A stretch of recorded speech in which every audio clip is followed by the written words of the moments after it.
بسم اللہ الرحمن الرحیم، الصلاۃ والسلام علیکہ یا سیدی یا رسول اللہ وعلی آلکہ و اصحابکہ یا سیدی یا حبیب اللہ۔ حضرت موسیٰ علیہ السلام سے اللہ تعالیٰ نے حضور صلی اللہ علیہ وآلہ وسلم کی تشریف آوری کی خبر اللہ تعالیٰ نے حضرت موسیٰ علیہ السلام کو پہلے ہی آگاہ کر دیا تھا۔ حضرت موسیٰ علیہ السلام نے اپنے قوم کو بھی بتایا کہ جب فلاں ستارہ اپنی جگہ سے حرکت کرے گا اس دن حضور نبی کریم صلی اللہ علیہ وآلہ وسلم کی ولادت کا دن ہوگا۔ یہ کام علماء بنی اسرائیل نسل در نسل چلتا آ رہا ہے۔ جس صبح حضور صلی اللہ علیہ وآلہ وسلم کی ولادت کا دن تھا، علماء یہود میں ہلچل مچ گئی، مکہ کی گلیوں میں پھرنے لگ گئے اور بولتے ہیں کہ آج کس کس کے گھر بچہ پیدا ہویا ہے، وہ ستارہ آج گردش کر گیا ہے، حضور کی تشریف آوری ہو گئی ہے۔ ایک راہب ملک شام سے سفر کر کے مر و زہران میں آباد ہو گیا تھا۔ وہ علم و فضل کا پیکر اور کتب سماوی کا عالم اپنے آپ کو کہا کرتا تھا۔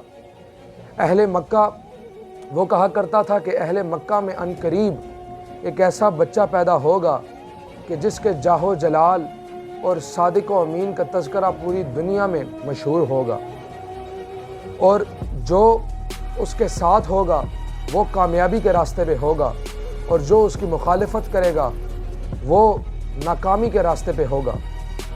حضرت عبدالمطلب اس راہب کی باتوں سے بڑے متاثر ہوئے اور فرماتے ہیں کہ جس دن حضور صلی اللہ علیہ وآلہ وسلم کی ولادت کا دن تھا، میں اس راہب کے پاس گیا، میرے بولنے سے پہلے ہی وہ بول گیا کہ آج اس بچے کی تشریف آوری ہو گئی ہے جس کا میں تم سے تذکرہ کیا کرتا تھا۔ اے عبدالمطلب، تم خاموش ہو، تم نے بولنا نہیں، اس کے بڑے دشمن ہوں گے، اس سے بڑے بغض رکھنے والے ہوں گے۔ حضرت عبدالمطلب فرماتے ہیں کہ میں ڈر اور خوف میں مبتلا ہو گیا، میرے سے رہا نہ گیا، میں نے اس راہب سے پوچھا کہ اس بچے کی عمر کتنی ہوگی؟ تو حضرت عبدالمطلب کو اس راہب نے بتایا کہ اے عبدالمطلب، فکر کرنے کی ضرورت نہیں، اس بچے کی عمر 60 سے 70 سال کے درمیان ہوگی۔